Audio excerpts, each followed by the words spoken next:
Please note that in this show, you may hear graphic descriptions or language that may not be appropriate for everyone. Listener discretion advised. For me, it feels like a direct communication with my mom. So this one is from the day I saw a heart-shaped cloud in the park. So I just put it in the journal, and I wrote to her that I saw the cloud, and that was at the moment my kids were sledding, and it just reminded me how she used to wait for me for hours, down the slopes, because we lived in Switzerland, so we used to go to the mountains every weekend.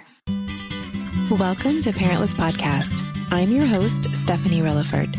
On this show, we're going to be speaking with others who have experienced the loss of one or both of their parents or parental figures. As we heard in episode 12 with Louisa Velarde, being parentless is like an island, and I don't know how to swim. Thank you for being my life jacket. Hi everyone, I'm Patricia de Picciotto. I'm 39. I live in New York City. I'm the founder of Neshama Journey. It's a grief community on Instagram. I used to be an art tour guide in the city right before the pandemic. I had to stop a few months before my mom passed away on November 22nd, 2019. And right when I came back to New York, I needed to take a few months off. And when I was ready to go back to work, the pandemic started and I stayed home like everyone else, but the grief started to feel very lonely, and I turned to the online grief community for support. And this is when I started my own page, my own grief account. Who is your person who died for you? So my person is my mom, Shelly. She died, as I said, on November 22nd, 2019, following a 2-year battle with pancreatic cancer. She was diagnosed on January 12, 2018. And really the day I was announced that my mom had a tumor in the pancreas, it was the biggest shock of my life because she was perfectly fine. She had 0 symptoms. She woke up one day, the day before her diagnosis, with a yellowish tone on her skin. And she went to see her doctor, who sent her for a PET scan. And the news just came back the following morning. And I'll never forget, because of the time zone difference. My mom used to live in Brazil and I was in New York. I remember waking up to a dozen of missed calls. I was still sleeping when she got her diagnosis. She was able to call my sisters who live in Switzerland, which is 6 hours ahead. So everyone knew already of the terrible news except me. And I remember just reading that first text that popped up on my front page on my phone. And I was just in total disbelief and shock. How can someone so healthy with no symptoms can be diagnosed with pancreatic cancer? And unfortunately, this is, one of the cancer that really feel like a death sentence. But for almost 2 years, she really tried all the chemo and all the treatments she had available for her, to find a chance to recover. And she did. She was in remission for 3 months, but unfortunately the tumor just came back, and then she had metastasis in her liver. And from then it was really downhill, unfortunately. Were you there with your mom whenever they told her? I was there, but it wasn't a remission where they told her, oh, you're free to live your life. It means you're not having chemo for the next 3 months because the tumor seems to have shrunk totally, but you're coming back for a scan in 3 months. During that scan 3 months later, a little tumor just, popped up again right where there was another one. So although they were able to remove one with surgery and with chemo, there were too many cancer cells probably in her body. And it just kept, popping up on her pancreas and her liver. So it wasn't that remission where she thought she was totally cancer-free, but she thought that she would have a few months where she could live like a normal life, hoping that it wouldn't come back. When you did get that call and when you were finally able to, who was the first person that you talked to that told you the news? So my sister, my oldest sister, because I was just scared to call my mom, and I didn't know how my mom was reacting to the news. So I thought, I'm going to call my sister first. First of all, I was crying hysterically and I didn't want to call my mom in that state. So I called my sister. She told me that, my mom went to the doctor, she got that news, and that they might be able to remove it, with a surgery in the following week. But everything was a blur. I think at that moment when they announced you this kind of news, it's hard to listen to anything else. It's just very, very shocking. So when I was almost, I'm not going to say calm, but when I stopped crying hysterically, I was able to call my mom. I was still crying, although she seemed to be very composed. I am sure she was in shock. I think it's such a slap in the face to get that diagnosis that either you crumbled or you freeze. And I think she was frozen at that moment. So I think I wasn't of any help. I don't think I had the words, to bring any comfort to her. We were all totally in disbelief, especially because a month before, my stepfather, so her husband, got his final diagnosis. He had been sick with cancer also for 3 years. And a month before, in December 2017, they told him that there were no treatment left for him. So they would stop and he would just leave whatever month he had left with some quality of life. So a month after that news, it's a news that already shattered my mom's world. Just to get this diagnosis was extremely, extremely, extremely harsh on us. But she stayed very composed. And I think that's what the brain does with you. When you're in utter shock, you just freeze. And I remember having the same reaction. We'll probably talk about it later. But when her oncologist came to me in her last weeks and told me that there was nothing left to do, just call your family, I couldn't crumble. My mom was in the room next door. I had to make all the phone calls and I froze. And I was able to function and call everyone and stay calm and just, do what I had to do. So I think that's what happened with my mom this day. But then I called my husband. I just didn't work that day. My husband stayed home and just the whole day was spent crying until the surgeon confirmed the surgery for the following week. And the next day I took a flight to Brazil because my mom used to live in Sao Paulo and I live in New York. And I just went there to be with her for a few days. And then, she went to the hospital. My sisters came, and we've spent 3 weeks in the hospital at that moment. Did you have some time to have some conversations during that 3 weeks in the hospital with your mom? Not those 3 weeks, because we were pretty hopeful and positive that was it. They were going to remove the tumor and, cancer will be behind. But definitely in the 3 last weeks of life of my mom, right after the oncologist, gave us the news until the day she passed, we definitely took that opportunity to have those conversations. Yeah.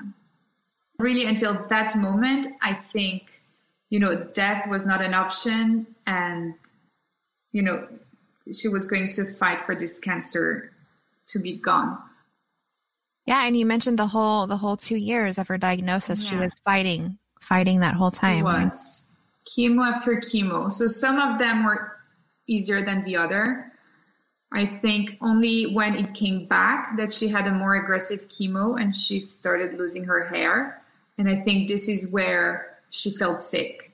I think the first year, definitely the surgery was a huge surgery. It was 11-hour operation plus, weeks in hospital plus weeks at home, trying to recover. But after that, she was able to have a normal life with the chemo she was doing at that time. But the second time when it came back and she started losing weight, she started losing her hair, this is where you feel like you're a cancer patient. And that's exactly the image that you have, of a cancer patient in your mind, just losing your hair, getting, thinner every day, just getting weaker. But even, until probably August, when she got her last treatment, she was still able to function, to go out, to live a pretty normal life with ups and downs of chemos. But it was the last treatment when she discovered the metastasis in her liver that got her very, very weak and prone to infections. And unfortunately, on top of, the tumor and the metastasis, she got some infection in the hospital and just stayed there until the end. Wow. And so were you there with her then at the end, you said? At the end, I was. As I said, I was living in New York, and I'm still living in New York. My mom was in Brazil, but I remember in 2019, I think I spent probably between 12 and 16, I think 14 weeks in Brazil, and same amount in 2018, 2019. I think I spent literally 15 weeks in Brazil. Like, I was going back and forth all the time. We would take turn with my sisters, but because my husband's from Brazil and we have family there, I would go more often. Every time like the kids had a school break, we would go to Brazil. Every time my mom had like an important treatment or surgery, I would go. So it was exhausting, like on top of, on top of everything, we had all those trips, but I was really privileged to be able to be there all the time and to be able to travel and, to work for myself. So I could, just organize my own schedule. And yes, and I was definitely with her the last 3 weeks. And my kids came. I took them out of school. I spoke with the school. I explained the situation. I told them that the oncologist didn't give us any, timeline. It could be weeks, it could be days, it could be months. We had no idea, but that I was taking my kids with me because I wanted them to be with their grandmothers a little bit, but also I didn't want to have that pressure to go back to New York, be with my kids, because all I wanted was to be with my mom until the end. And that's what happened. How old were your kids whenever she passed away? They were 10, 8, and 6. So I think they were 5th grade, 3rd grade, and 1st grade. Okay. So they were online school before online schooling was a thing. So for the whole month of November 2019, beginning of December, my kids were, just doing their things at home, doing their homework pre-pandemic. How old were you whenever your mom passed away? I was almost 38. I turned 38 2 months after her passing. And when I hear all those stories on Instagram, so many people now that I met who lost their mom, when they were teenager, and I feel really grateful that I had those 38 years with her. But still, I think no matter how many years you have with your mom, it's never enough. I can tell my sister is 10 years. I have one sister who's 10 years older than me. The other one is 8 years older than me. And it's still not enough for them. So I don't think there's an age where, you're satisfied and you're like, okay, I had a full life with my mom. She can go in peace. It's never enough. Exactly. Did losing your mom bring you closer? How did that work out with all three of you? I'm going to tell you, it wasn't easy because we don't live in the same city. And both of them live in Switzerland. I live in New York. So we had the distance. So we would, chat on WhatsApp, call each other sometimes, but we didn't grieve together for more than a few days. Because after my mom's funeral, we just stayed a little bit more in Sao Paulo, and then they went back to Switzerland. I stayed to clean up my mom's apartment, and I spent the entire year without seeing them because we had the travel restrictions. So from, end of November 2019 until October 2020, I did not see my family. And it was really hard because you have that image that you would, grieve together and spend time and just, hang out and talk about mom. And I couldn't do it the whole year. And that was tough, I have to say. And that's why also the grief felt lonelier, because not only because we were, at home because of the pandemic, but for me, I was an ocean away from my family. And although we would chat and talk, it's not the same. I had the chance to be with them in October for a few weeks. It was my mom 1 year passing anniversary, but in the Hebrew calendar. So I went to Geneva for the prayers to be with my sisters. And it's different. It's just different when we're together. It's it's just organic. You bring mom into the conversation, you bring memories, you bring pictures. It's special. What was that like for you guys for the very first time to be together?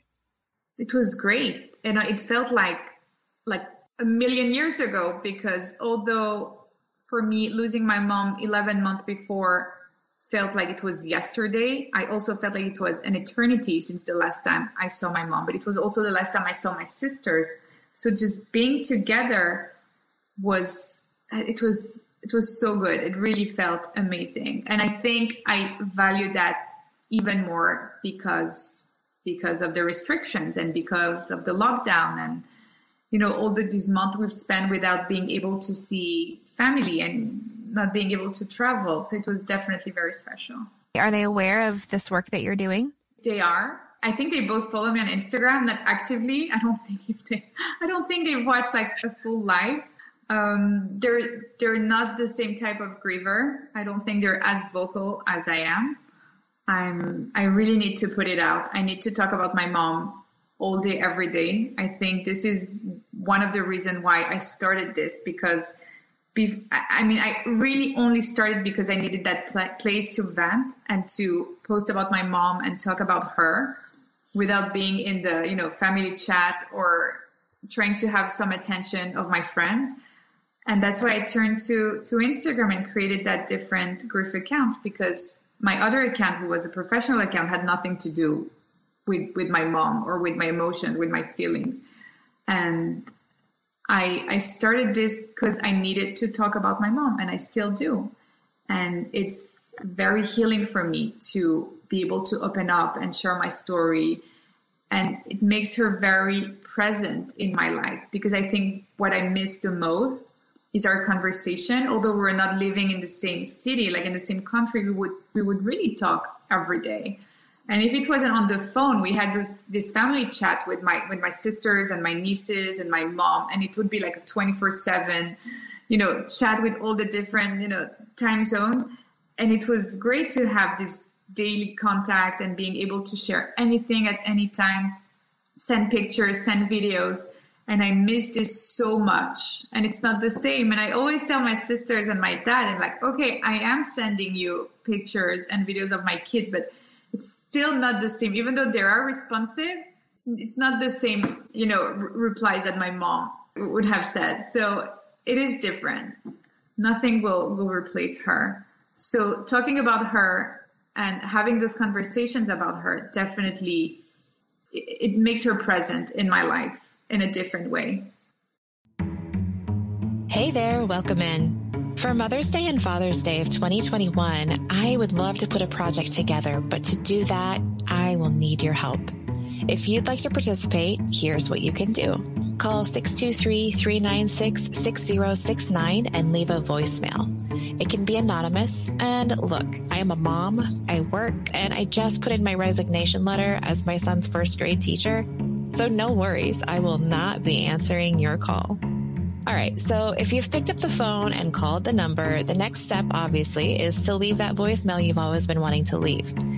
Parentless Podcast was born out of the idea that we all have questions or something we'd like to tell our parent if we could just pick up the phone and call them one more time. Now, I can't promise that they'll get this message, but you can at least send a voicemail out to the universe for your dead or estranged parent. I believe this will be a powerful display of all of the feelings, questions, comments, I'm sorry's, thank yous, and everything that we might ever wish that we could tell them. If this appeals to you, please call or share with a friend that might find this helpful.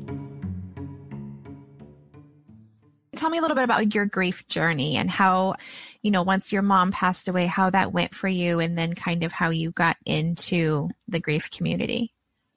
So at the very beginning, I was still very much active, because the first week, I'm Jewish, so we do respect this tradition of sitting Shiva, and it's a week-long, visits from the community and prayers. So you're very much active, because you have to be present, although you're grieving, and people come to you, they're just pay their condolences. You talk about the loved one that passed, but you're not home alone, under the cover in the bed, just, wanting to sit with your grief.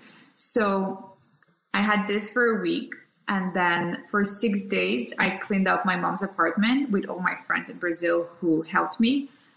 And only after that was I able to go back to New York and just be home and do nothing, because really I didn't want to do anything. I had spent a month in the hospital with my mom, plus the funeral, plus the Shiva, plus the cleaning of the apartment. I needed to take care of myself. So I took those months off. So December, January, I was home, basically. I'm not going to say I did much. The only thing I used to do was walking a lot in the park. There was something about being alone in the park, seeing people around, being able to move. I think being in a hospital for a month with someone who can barely breathe, who can barely walk, it makes you look at life in a whole different way. You're like, oh my God, I can breathe, I can eat, I can walk 100 meters and I'm not tired. So there was something in me who was very much alive. I wanted to walk, I wanted to go in nature, but I had zero need of seeing people or having conversation. I was avoiding any type of small talks with people. I only wanted to talk about my mom. I only wanted to see pictures of her and her drawings that I brought back with me to New York and her coloring books.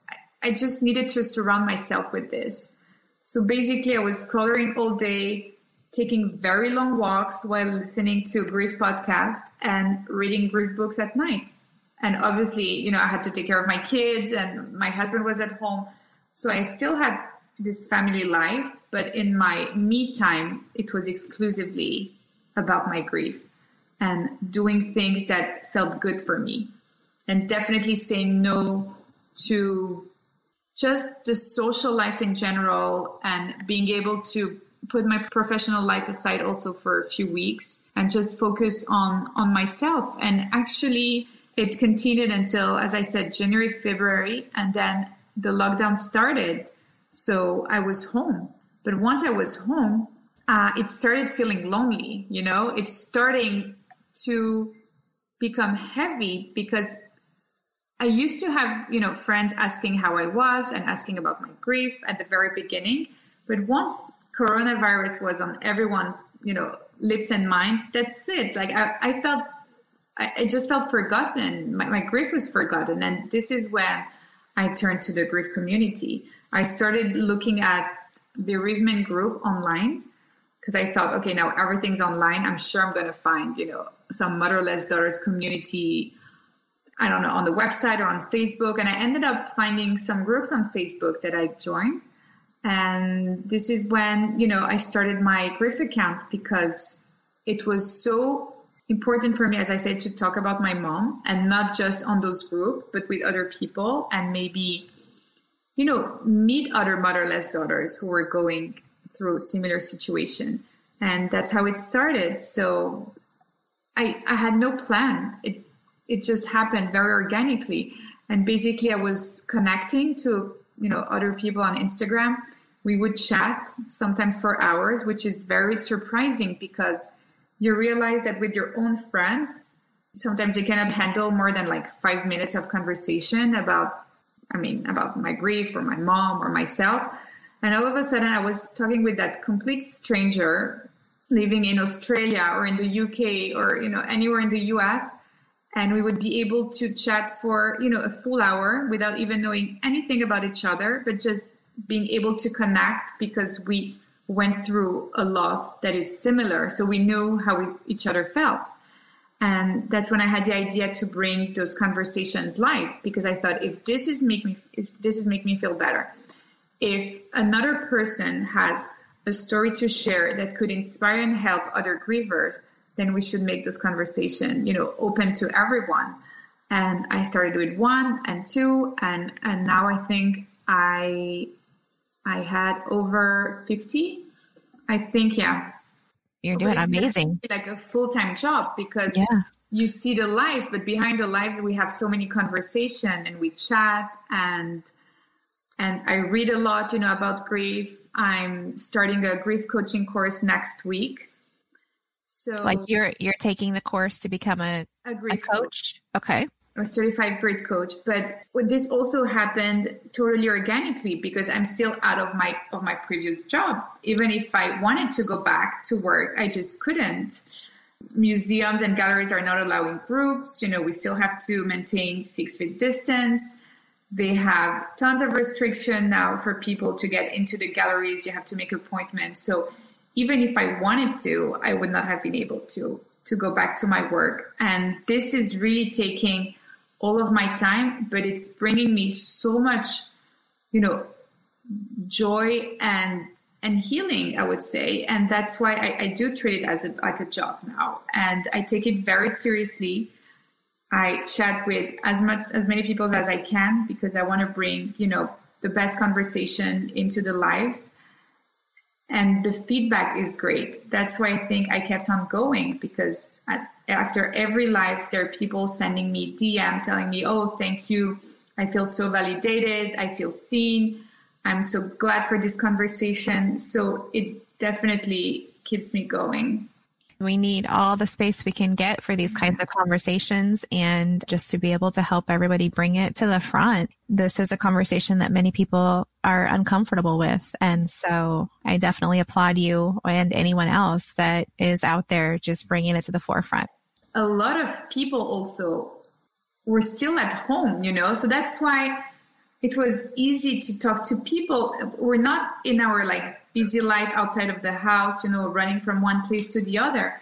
So when it started I started the account in May, but I think I started the lives in June. So many people were at home, even over the summer. Now, some countries, cities, they had lockdown after lockdown, and people are available and they want to talk about it because I did, many lives with grievers who lost a loved one many, many years ago, but something triggered them during COVID and they felt the need to talk about their grief. And it's funny because when my mom passed, I was looking for, grief podcasts. There were not so many. And now there's so many, I can't even listen to all of them. I wish I had, all those resources when I was home and walking in nature and listening to podcasts, because it is so important to be able to share, someone's experience. And by listening to those stories, you just feel validated. You're like, oh, I'm feeling like this. This is normal. Yeah, I felt that too. And we all say that each grief is unique and each loss is unique. But because we went through a loved one's death, we know what the other person's feeling and what they're going through. And it's very reassuring to not feel alone because it does get very lonely. And knowing that other people are going through the same, you just feel like you're part of that club that you don't want to be part of, but at least you're not doing it alone. What is your favorite grief-related podcast that you would like to recommend to everybody? I think the one I used to listen the most at the beginning was Mindfulness and Grief. I am very much into mindfulness. This is a practice that I had started before my mom was sick, but when she got, really sick, I would say, and right before my stepfather died, I think I had so much anxiety about their situation and their health. We knew my stepfather was dying, but for my mom, I had hope that she would, she would fight this. But I still was very anxious about her health situation. And I took my practice, a meditation practice, just to another level because I needed to go back to the present moment. And this is really what mindfulness is about, to be able to be fully present, because my mind was going so far into the future, worrying about her being a widow, worrying about her being sicker, worrying about her maybe dying. And for the first time, I had to go to the doctor. I was sleep deprived for a week, and he's like, maybe you should take a Xanax. I'm like, I know, but this situation is gonna, it's gonna be for a long time. It's not gonna be over in a week. I need to deal with it in a way that feels more, organic to me. So I did take, a few Xanax for some days or weeks. I don't remember, but I needed to work on my mind because I was getting very worried about the future. So I started meditating every day, breathing. And this is exactly what I did also after my mom died. And I introduced journaling, which I used to do when I was a very young little girl. But I stopped maybe when I was 10 or 12. And right after my mom passed, I went back to journaling. So I would meditate in the morning, go on these walks that are very meditative, by the way. Like when you're alone in nature or alone in the park, you feel very connected to your own self. And listening to those grief and mindfulness podcasts helped me a lot. And then I started journaling, which was a creative way of putting my emotions out. So this was really the podcast I was listening to in the first month. And then I listened to, I think the one that I found then on Instagram was Grief and Gratitude and the Green Between and the Grief Coach. Yeah, these two I was listening to. But I have on the link in my bio on my Instagram account, I do have all the grief books and grief podcast recommendation that I used this year. I think when I came across your account, what drew me to it, I was partially the name and partially because I think I saw something about meditation. And I think that's interesting because recently I've been wanting to I just want to be in nature. But I think the need of nature, I don't know where it comes from, but me too. I could only be in nature. It was either in the park or hiking. There's nothing else I was able to do. And then we had the Christmas break. And I think we went hiking every day. It was all about hiking and walking.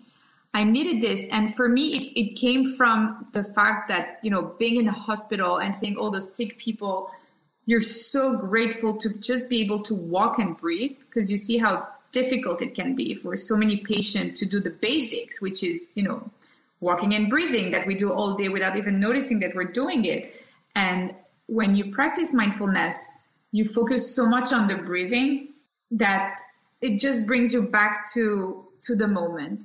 And I needed that because even after my mom passed, I think it's the same for everyone. You're so worried about the future and you're so worried about how it's going to be life without her and how is it going to be in 2 years and how it's going to be when that milestone happened and she's not going to be there. And you think a lot about your own mortality as well, right? You're like, shit, cancer can happen to anyone. Death can happen suddenly. So to avoid all this anxiety that I was starting to feel, I focused a lot on walking, which for me was really a meditation practice, and the breathing and the journaling for sure. Journaling is so healing because you can be crying hysterically 1 second and then you start writing. Everything is poured on the paper and there's something cleansing, just like the tears. I mean, I really believe in crying and writing because I really think it's cleansing. Like the tears, they're really like, a shower that like wash away whatever you're feeling, but writing them down, it just takes them out of your system. It's extremely healing. What do you plan to do with these journals?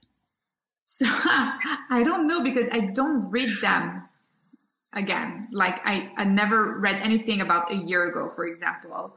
So for now, they're just there and we'll see. I don't even like to go back and read them. Really for me, it's really to put whatever I'm feeling on the paper, just to put them out of me, out of my system. But no, I don't think it's something that I would like other people to read. It's very personal and I never read or edit whatever I'm writing. I'm just writing. I don't go back and see, okay, why did I write? Did I make any mistake? Does this sentence make sense? No, I just put it all out. You have to just let it go and don't read again. You don't need to correct your mistakes or see if it makes sense. It's very intuitive. Whatever was on your heart and needed to go out will go out and straight on the paper. You just told me that your kids were 10, 8, and 6 when your mom passed away. Mm-hmm. So becoming a mom gives you a whole new world of appreciation, I feel like, for our own parents. And so what was your feelings on, you had your mom, you had that time with your mom, and she had that time with your kids, and then being a mom without a mom? I have to say that I'm very grateful that my mom was able to meet my kids. And although they were 10, 8, and 6, I really hope that, and I really believe that they will keep some memories, especially because we talk about her so much and we do so many things together to honor her memory. And I still ask my kids to do a little prayers at night and include her name. So, even though they have this 1 minute at night, I feel like it's still enough for them not to forget completely. They will still connect with her at least once a day. And, we have pictures at home, but we'll see. I lost my grandmother when I was 12. I do have many memories, but they're not as vivid and present. But also, my mother never brought up my grandmother all the time like I'm doing. I don't know. I just really feel the need of having my mom present for my kids because she was very, very present. So I gave birth in Sao Paulo. I used to live in Brazil for 10 years before I moved to New York. So my mom was there for all my pregnancies, all the birth. They were there for, my kids' first doctor appointment and first day of school. So I hope that all those memories will still be very meaningful for them and they will, keep them somewhere in their hearts. But being a mom without a mom now, 2 days ago, I had a total meltdown because one of my son, the little one, had a tantrum. And I had my own meltdown after. And I just wanted to talk to my mom so much because she would have found the words, to calm me down, to tell me it's normal. He's 7. It's okay. He's so cute. I just need those words sometimes to reassure me that everything's going to be okay. And not having her, you try to find reassurance in other people. So I talked to my sisters. It was nice, but it's not the same. Not having your mom while you're being a mother, it's not as easy because you always need this guidance. Like even now, my kids is like almost 12. It's going to be a teenager soon. I wanted her guidance for that as well. So do you ever talk to her now? Or do you write? You do. I do. But I used to do it before sleeping. I have this picture of her next to my bed. So sometimes I will just look at the picture and talk to her in my head. But I do write a lot to her. Like most of my journaling is writing to her, telling her my day or what happened with one of the kids. Sometimes I just miss those messages I used to send her so much that I write them down in the journal. Like, guess what happened? This happened with Edward or with Benjamin. And I wish you were here. And you know what? I have a journal here. I don't know if it's going to be live with the video, but I put even pictures as if my mom would see what I'm doing. Like for the day of her birthday, we baked a cake. So I put a picture of the cake. I put a picture of the kids. And then I just write down the whole day as if, I was writing to her what we did. So now my journal became, so this is like my son who baked a cake with my mom's best friend. And just, I wish so much that my mom would see this because he missed so much, baking with my mom and eating her cakes that, I had to be the substitute. So now I tried, baking with them. So I just put everything down. And I don't know if those journals one day will be read by my kids, if they will look at those pictures. But for me, it feels like a direct communication with my mom. So this one is from the day I saw a heart-shaped cloud in the park. So I just put it in the journal, and I wrote to her that I saw the cloud, and that was at the moment my kids were sledding, and it just reminded me how she used to wait for me for hours, down the slopes, because we lived in Switzerland, so we used to go to the mountains every weekend. And I have all those memories about my mom waiting for me down the slopes where I was sledding or skiing. And now I'm doing the same with my kids, and I wish, she would see this. So I put the picture in the journal, and it's a little bit, a way of communicating to her, of keeping those memories for me and for my kids. That's what I do now. Yeah, that is awesome. That looked really cool. Do you just glue the pictures in there? I just like print them from my phone on the printer and I cut them and glue them. But it's my substitute to sending her messages and videos and photos on WhatsApp, because I used to do this all day long. Like everything my kids would do, I would send a picture and then, would tell her what happened today. We would FaceTime. And because I don't have this direct communication, I'm using my journal now and doing those little scrapbooks. I think your kids are really going to appreciate those when they get older. Yeah, maybe. That's going to be so awesome. For now, they're my mean of communication with my mom and my mean of releasing just all the emotions that I need to put out. Because as I say, I'm a talker. So when I cannot talk, like I have to write, I have to put it out. I just don't keep things so much, within myself. Do you remember a favorite saying, something that your mom would say a lot, or maybe a joke that she liked, or just a phrase, anything that comes to your head?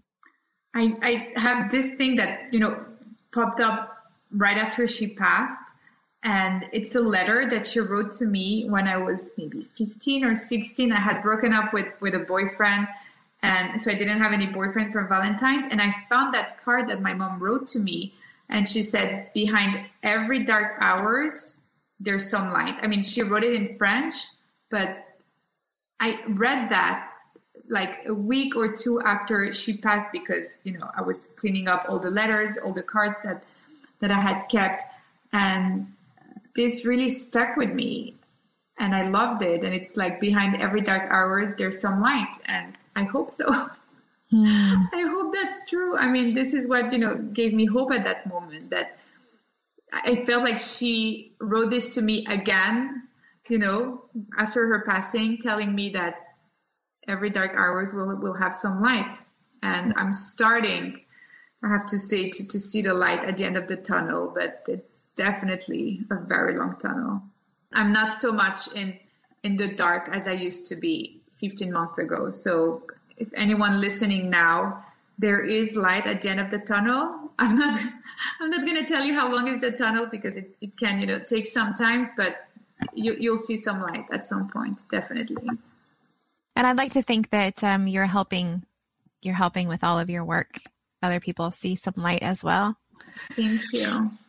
And thank you for also what you're doing, because as I said, for me, podcast was my number one companion. It was me, myself, and the podcast while walking in nature. And it just kept me going. When you listen to a podcast and you walk, you just don't realize you're walking. And all of a sudden you've listened to like 2 episodes and you just feel so much better. So I do recommend to anyone, listening to you or any other podcast, just to go out while you're listening, because, it's double the pleasure. You're, doing something good for you physically, and then you're doing something good for you mentally too. We'll be right back. If you've enjoyed what you've heard, please consider sharing the show with a friend or rating and reviewing wherever you're listening right now. This will help get the word out about the show, and if one person can be helped by listening to someone's story here, that is amazing. If you would like to share your story with me, you can visit the website at www.backhomemedia.com/parentlesspodcast. You can also email me at parentlesspodcast@gmail.com. Another way to get a hold of me is to find me on Instagram or Facebook, also at Parentless Podcast. And lastly, if you're a phone person, please leave me a voicemail at 623-396-6069. If you love the show and you'd like to help with any special projects that might go on at Parentless Podcast, or just be privy to some special extras, go ahead and visit patreon.com/parentlesspodcast. Today's podcast spotlight falls on Pearl's randomness. Now, this is Pearl's with a Z, Pearlz, randomness, all one word. Pearl's randomness covers a variety of life's messiness and connects the transformation and evolution that occurs from the pain, suffering, losses, and grief that we will all inevitably experience throughout life. Pearl's own journey began with the loss of her mother in June of 2018, which left Pearl's wanting to connect with others. Her Instagram account is so inspirational, I picked a couple pieces that I really loved to share with you. accepting what comes and allowing it to leave when it's time, because what's for me will be for me effortlessly. Give yourself permission to do as much or as little as you can. And this last one, listen carefully. Don't be my peace. I have that. Be at peace with yourself so we can love each other correctly. Thanks so much for your wisdom. I really enjoyed checking out your site. If you want to go check out Pearl's site as well, please do so. It's Pearl's Randomness on Instagram. She has a beautiful website with the same name, www.pearlsrandomness.com. You can find her podcast on most major platforms. And if you have a favorite grief-related podcast that you would like to be in the spotlight, please let me know, and I will be happy to share it with everyone. Thank you.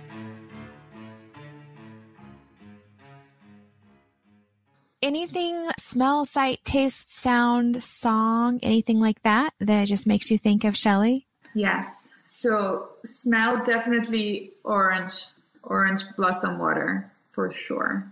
You can drink this with water, or you can put it in pastries and cakes. And my mom is Lebanese, so she used a lot of orange blossom water and rose water. So that would be, in drinks or in cakes, pastries. She just loved the smell. And at the very end of her life, her physiotherapist gave her a little bottle of orange blossom water essential oil, something that you would just put under the nose to smell. It's not something that you would be able to cook. And she just loved that smell because it also used to bring her back to, her childhood in Lebanon. And it reminded her of her own mom and her house when she was little. And I have this crazy story, but I'm going to share with you. The day before she passed, so she had been on morphine for 2 days already. She was sedated, but one morning she didn't wake up, but she seemed to be conscious, like she would open her eyes. She wasn't awake, but you could tell she was a little bit, agitated. She wasn't totally sedated. And I took those, essential oil and put it under her nose. I never thought that she would say a word. I never thought she would, react to it. And, I used to talk to her when she was sedated for the last 3-4 days. And I put those, those oils under her nose. And I asked her, like, Mom, what does it remind you? Like, does it feel good? And she said, Beirut. And my mother hadn't said a word in 3 days. And she just said the word of her hometown. This is where, she was born. This is where she grew up. This is where, her parents raised her, where she had my sisters, where she got married. It's such a big part of her life. And it's associated to the smell of orange blossom water. And at that moment, she had a glimpse of, awakening. I don't know if in her mind she was already taken back to, her childhood and her parents' house, or if she was seeing them. But it really, gave her that, minute of consciousness. And then, she felt unconscious again. So there's something about this orange blossom water and orange blossom essential oils that will always remind me of my mom. And actually, right before we started that podcast, I was baking with my son, the middle one, who loves baking, and we made orange blossom cake, so with almonds. So definitely we baked for my mom today. I'm glad that was today, and we just talked about it. That's nice. A little bit on the same lines. Some people believe in signs, and they see signs. So can you tell me, do you believe in those, and have you seen any? I 100% believe in those. I've seen so many, and I do journal about them because I don't want to forget. And as I always say, a sign is a sign if you believe it is. Like, no one's going to confirm it for you. If you want to believe it's a sign, then it's a sign.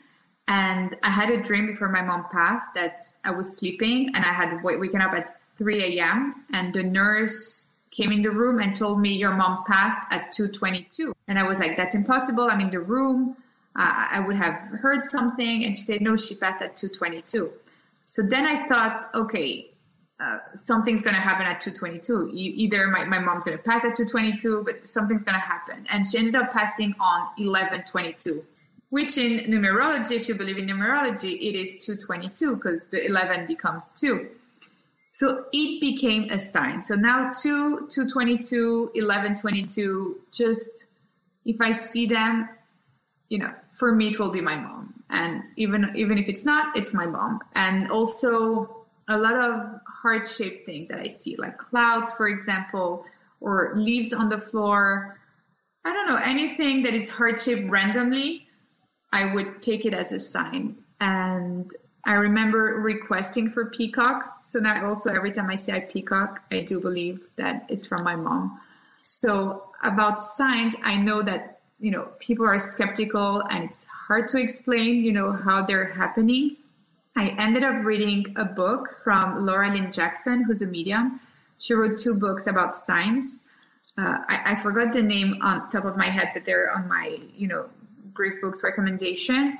And she gave, this explanation about how, signs are made and how do people see them? How do the spirits send them? But even if you don't want to read this book, if you just want to believe in it, then, it's a sign. And if you're skeptical, you're skeptical and maybe you're missing on something, but just decide on something that was meaningful for you and your loved one, or that could represent your loved one, and take it as a hello from the afterlife, from the other side.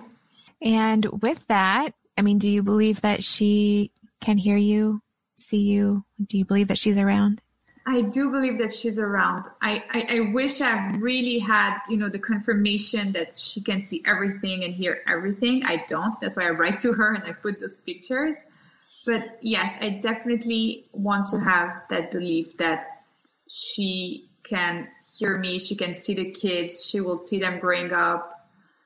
And I wish I had, a more direct communication. I wish I could talk to the spirits and have all this validation all the time. I don't. So I do take those signs as a way of communicating with her, or her communicating with me. Have you ever been to a medium? I did, twice. How is that for you? It was really great. At the beginning, I have to say, it's not that I was skeptical, but I'm like, how do they connect so quickly? How do they know it's that spirit? I read those books, as I said, about medium and spirits. And even though I can't be 100% sure about how it happened, the medium ended up telling me things that she could not have known. So for me, these were confirmation that she was probably talking with my mom, or someone very close to my mom, or someone from my family, because she gave me details that she would not have known. So I definitely believe in this, because why not? It's really why not? I think at the end of the day, it's what makes you feel good. If that makes you feel good, if you want to believe it was the spirit was, your loved one, and they were able to talk to you, then keep this belief, because it just makes you feel better after like a mediumship reading. You're like, oh my God, we're still able, to have this direct communication. That's why I said earlier, like, I wish I was a medium and I could talk to the spirit all day and restore, that direct communication, but I don't. So I really take those signs like, like little hello from her, from the other side. Do you think you'll go to a medium again? I think so. I did it once last year in May, and this year in February. It's not something I would do multiple times a year, maybe like once a year. But yeah, I think so. Did you go to the same one or a different one? To the same one. Okay. And she told you different things each time? No. She was very coherent, but well, did she bring up different information for you yes, the second time? Yes. But also they connect with other spirits during the mediumship session. It's my mom, but apparently they do connect with other people that are around as well. So, wow. Mm-hmm. It's really what you believe in. You want to believe in it, you believe in it. Some people don't believe in the afterlife. Some people do. Some people think it's over once it's over. Some people think they're going to, reincarnate and come back. And you have to go with your belief and whatever, makes you feel better about the situation. I want to believe in an afterlife. I want to believe in spirit. I want to believe that she can communicate with me. And I want to believe in those signs because it makes me feel so happy when I see them. And my kids, they know about those signs, right? So every time there's like a heart shape, or if there's glitter somewhere, or if they see 222, they're like, Mom, it's 222, and they jump. So why not? Even if it's not a 222 from my mom, they thought about her for a minute, and that for me, it's really what matters. What you mentioned glitter. What's that story? Oh, that's a big story because my mom she was not a selling artist, but she used to paint and color and draw a lot. She had so much glitter at home. Like her whole house was like, full of glitter, because glitter, that's like the one thing it's impossible to clean. Like you try to clean, but it's still like, you're still gonna find glitter somewhere. And when I was cleaning up her apartment, I found all those like jar of glitters, jar of paint, and I couldn't take them back with me. I took a lot of her art supplies back with me to New York, but glitter and paint were off limit. Like it was impossible for me to take them back in my suitcases. So I donated a lot of her art supplies to schools, but glitter really represented her because she put them in every single drawings or paintings. She would put glitter. And on her 1 month anniversary, this is where we put the headstone. So this is like following the Jewish, tradition. We buried her the following day, like the day following her death. And on the 7th days, there's a prayer. And on the 30th days, there's another prayer where you put the headstone in the cemetery. And I just thought one day, I was like, I'm going to sprinkle glitter on my mother's grave because she loved this glitter so much, And my mom was very colorful, very flamboyant, always dressed up, always shiny, always in color. So I thought, just a grave, it's too lugubrious for her. We need to, illuminate this a little bit more. And we were, I think, 10 that day, like maybe more, but like me, my friends, and some of her friends, I think there were 10 of us. And we each took a little jar of glitter and we sprinkled glitter on my mom's grave. And I took a picture after, and it was beautiful because it looked like the grave of an artist. It wasn't just that, dark spot in a graveyard. No, it was sparkling and shiny, just like her. So it totally represented her. And talking about sign, one day I was my husband was cleaning up the top shelves of the kitchen in a house where we had just moved.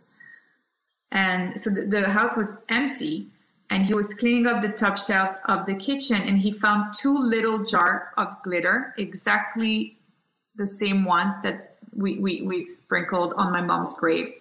And I kept them, and they're on my desk. I always see those 2 little, jar of glitter. They're next to a drawing full of glitter of my mom. So every time we see glitter somewhere, we're like, okay, that's my mom. Oh, I love that. Yeah. I will send you the post because I did post about it on my Instagram. So I will send you the post of all the signs. But the glitter one was shocking because the house was supposed to be empty. And of course it happens that the previous tenants forget things. But to find glitters in the top shelves of a kitchen, it's almost bizarre, right? It seems totally surreal. So for me, that was a sign that she was, welcoming us in our new home. And that was her, I don't know, housewarming party gift, maybe. Oh, I love that picture. And then that you have those there on your desk to see every day. Have you ever posted any pictures of her artwork? I do. And okay. I'm going to go look for those. Yes. And I actually activate her Instagram account again. And I used to post every day. Now I post every 2-3 days, one of her artworks. Because what happened, she had over like 1,000 drawings. And I didn't want to keep all of them for myself. So before, giving them to her friends and to friends of mine, I ended up taking picture with a professional photographer of all her drawings. So I did 2 things. I photographed all of them, which was a huge work because first I had to organize. My mom had her drawings all over her apartment. It was really not, organized. And I had to do this first. And then we photographed everything. And then I remember, a lot of her friends and her sisters-in-law and friends of mine. And I told them, just take, whatever drawings you want. But at least I kept those pictures. So I made 3 albums, like big coffee table books of all her drawings. And I activated her Instagram account again. And every few days I post one of her drawings. So for the next, I don't know how many years, I'll be posting her drawings until I have no more pictures. And it's also a way for her friends and my friends to see what she used to do, because she was very shy about, her art. And I think now it's time, for people to see it. And the best thing I did was applying after my mom's death to an art show, an online art show that they were organizing during COVID, and because everything was online. So they just did like a digital art show. And I did apply, and they put my mom's drawing, because the art show was about art as a therapy. And my mom always said that for her, drawing and coloring and glitter and all those colors were therapy for her.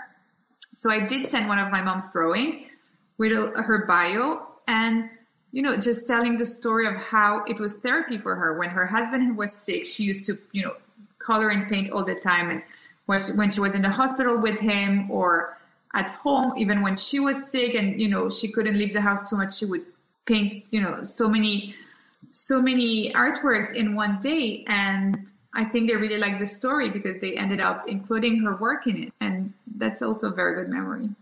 That is awesome. What is her account? Because I want to add that. So now I changed it.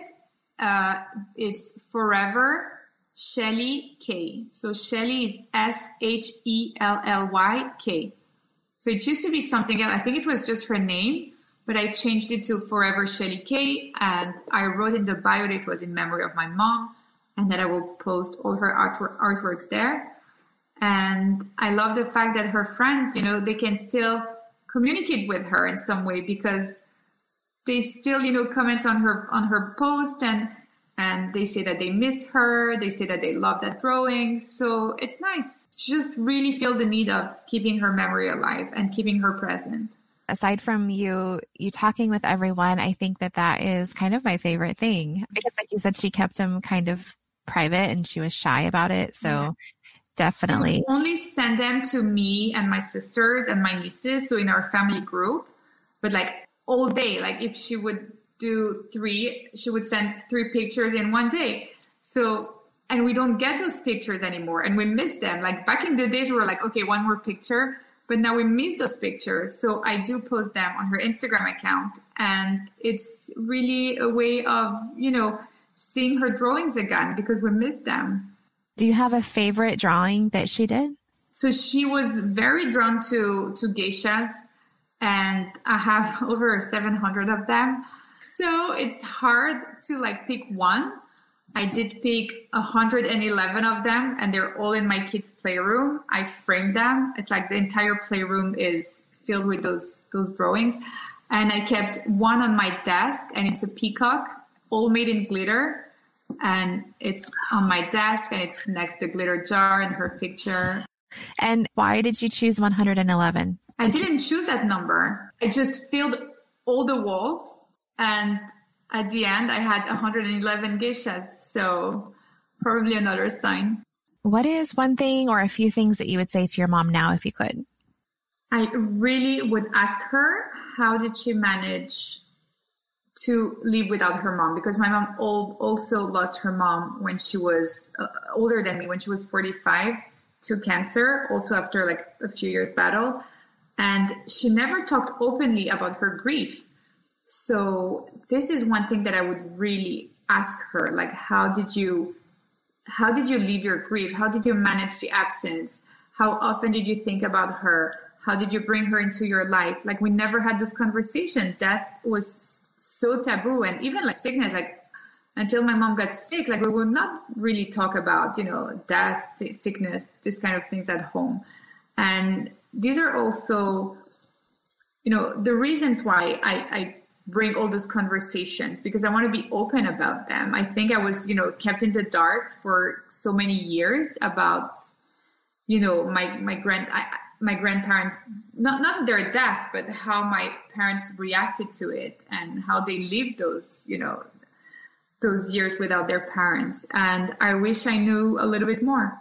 And I never thought about asking those questions because seriously, before I lost my mom, I never thought also about grief, not for a second. What was it like to watch her deal with the loss of your stepdad? It was very hard because she was sick herself. And in a way, we wanted her to focus on her health, but it's normal that she was feeling all this sadness and this loneliness, but we felt very helpless. It's, first of all, you feel very helpless when you witness someone going through grief and you know that there's nothing much you can do or say to make that person feel better because they have to go through it. But she was sick at that time. And even though she was in remission for a few months, we really wanted her to focus on her health and her well-being. But it was hard to mix, both situations at the same time. It was a lot. Have you ever been to counseling or therapy? Not for grief, actually. I've been to therapy when my middle son was sick, when he was a baby, and I really need that extra help. But not for grief, no. If you were to ever go, do you think that there would ever be anything that you would want to ask a therapist? Top of my mind, I don't have any question in particular. I feel like having talked to so many people in this past year was almost like free therapy, because even if I had questions, somehow they were almost answered. So that's why I don't have any question on top of my head.